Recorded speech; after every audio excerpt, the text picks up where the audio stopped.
Hey guys, today's video is going to be about performing a roof inspection. In particular, this is a video about hail. So we're doing a hail inspection right now, and we're on the back side, which seems to be the less hit side of the two. So we're going to start here. You're going to make a 10 foot by 10 foot area. So you'll mark the corner here and go over about, on an architectural shingle, it's about 3 shingle lengths. About here, and then you'll go about 20 shingles down.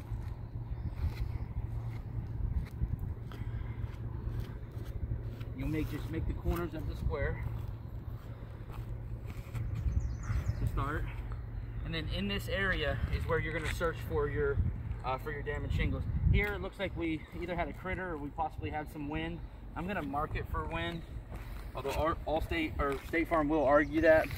And then the rest of the stuff, we're on the back side where there's more algae growth. And a lot of times you want to do this with your bare hands, not with a glove on, so that you can feel how squishy these are. You're looking for the hail to have impact the matting of the shingle. So we can actually see in some places where the hail hit, and I'm going to start there. And what you do is you circle them like that. And when you're using the chalk on the roof, you know, just continually dragging the chalk, it actually makes it a little harder. So you want to do like half circles like that, and then you're going to go through here. You're going to look for, on average, anywhere between 8 to 12, or in some cases, if it's an all-state situation, maybe 14, 15. And you know, each company is different. Once you hit a threshold of 8, it's usually a safe bet that it's worth filing a claim over. You also want to, you can see that I ran the chalk on the metals. Now this is steel, so this is one of the hardest metals, and it's not showing a lot, but it is showing some pretty big dents for that steel. Also on here, I can see, sometimes it's hard around this part because it's been corrugated, but I can even see some dings and things like that on here. So you'll want to run your chalk on the metal. You want to get a smaller piece to do this sometimes, and just see if you can indicate anything on there. It's just supporting evidence, what we call collateral damage. It's hard to tell on that. So we'll finish going and marking up the square. Sometimes this is an arduous process. This can take a little bit.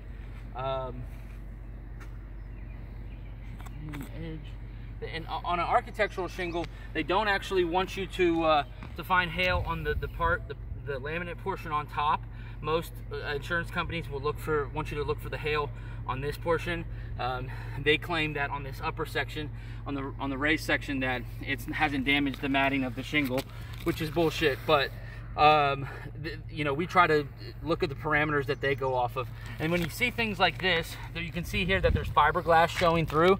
This is not hail damage. This is a sun blister or something else. It may have been rubbed off when they were doing the roof, and over time it's caused the fiberglass to show through.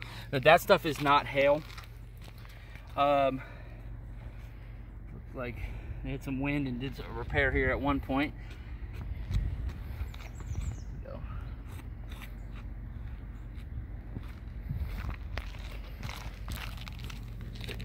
Call that an impact.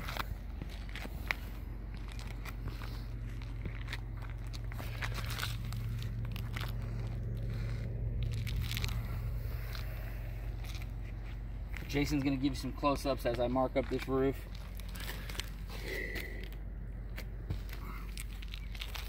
A lot of mechanical damage. Looks like where people either threw tools down or just were sloppy with their knives. You can see slices in the roof, things like that. That's the stuff you don't want to mark up. The adjuster won't trust your judgment, and honestly will be very condescending to you if you start pointing out stuff like that.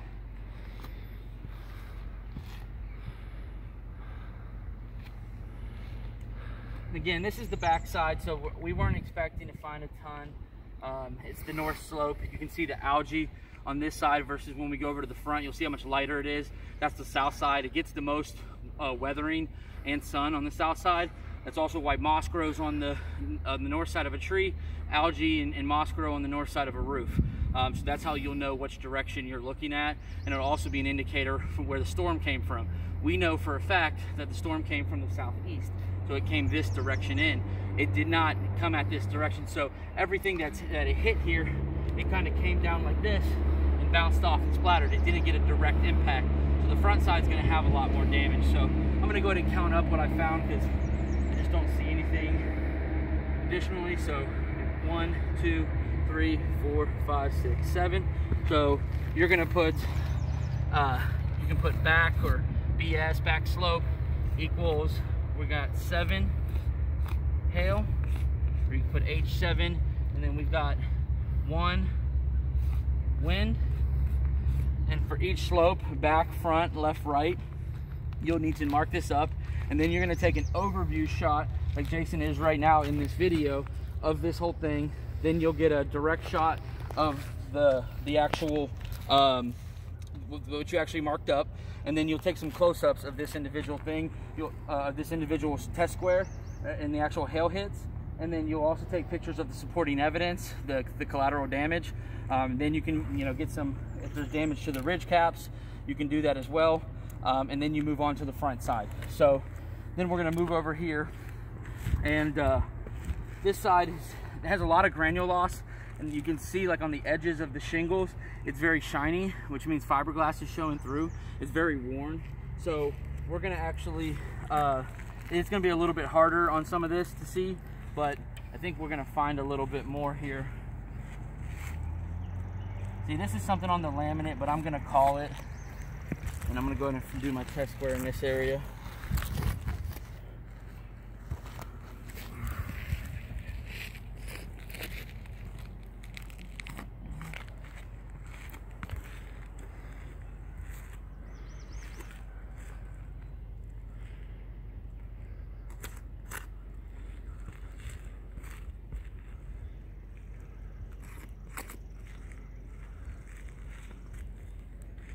And honestly, I do recommend, especially when you get in the summertime, wearing, a lot of guys wear sunglasses to block the sun, or at least wear a ball cap or something to try to keep the sun out of your eyes, because you can sometimes spend 15 minutes in a test square when you're up here with an adjuster searching for something inside his test square. So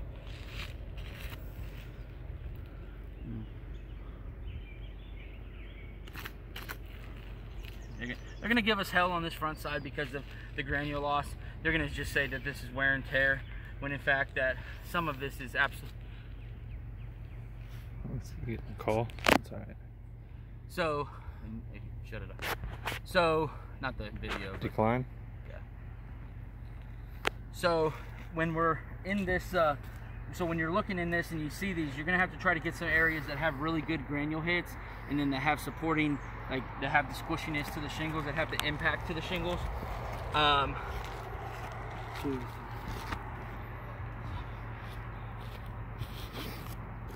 Finish off my test square here.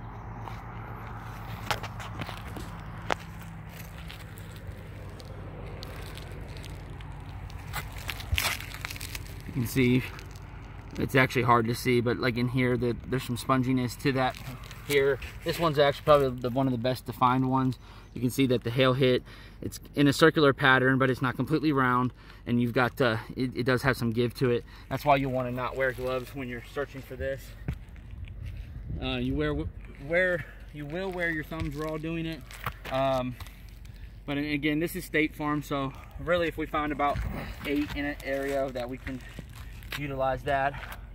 There's a lot of fiberglass showing through. It's really starting to show its age.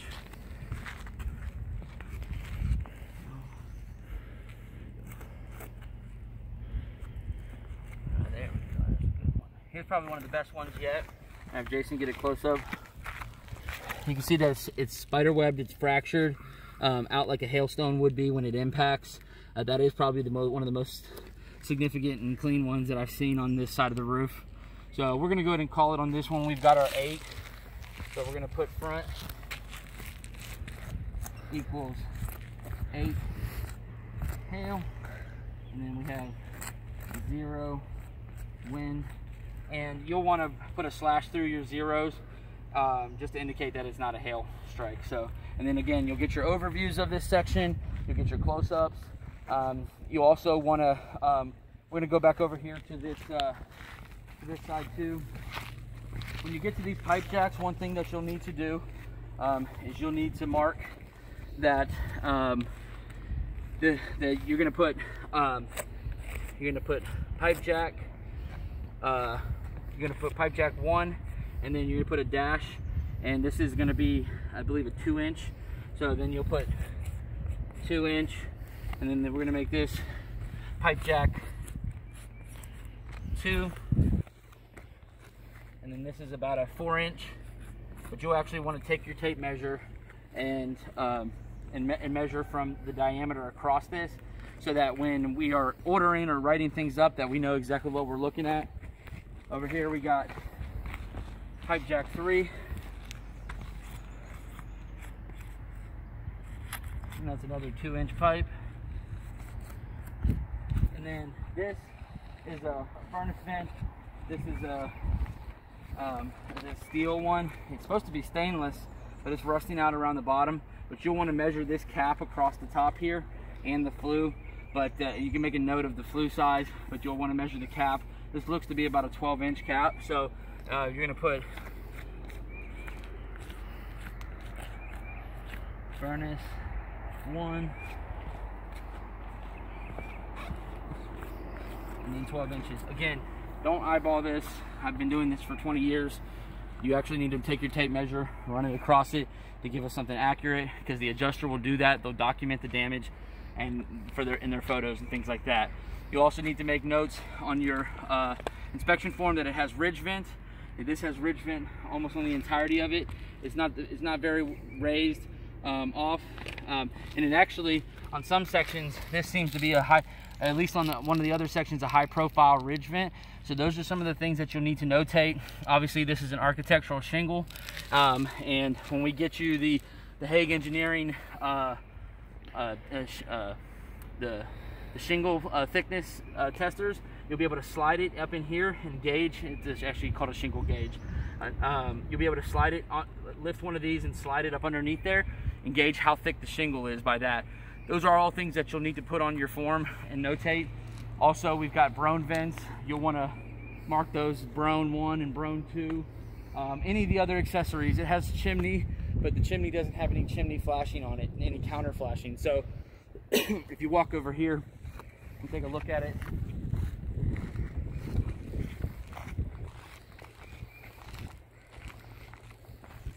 you can see right there that the chimney doesn't have any flashing on it. Those are things you'll want to notate. If it is code, and I believe it is in this market, those are things that we can put in for a code upgrade on some of these claims. So there will be other things like smaller furnace vents. There'll be box vents. This house just doesn't happen to have box vents, but if there are, you need to mark, you know, BX1, BX2, BX3, just so that when we're looking at the photos, we know which box vent we're talking about. Or if you say, hey, there's a leak around box vent 2 or 3 or something like that. And then also, if there's any shingles missing, you need to take the opportunity to go ahead and tarp that, and then you can write emergency or ET for emergency tarp above it, and document that photo. So those are all things that we have to put in the supplement, and it'll slow down your claim if you don't get this done on the first try. So when you're out here doing the initial inspection, make sure you get that done, so that when you turn everything in, if you sign the contingency, that you can then move forward with that. So this is the first overview of hail assessment on a roof.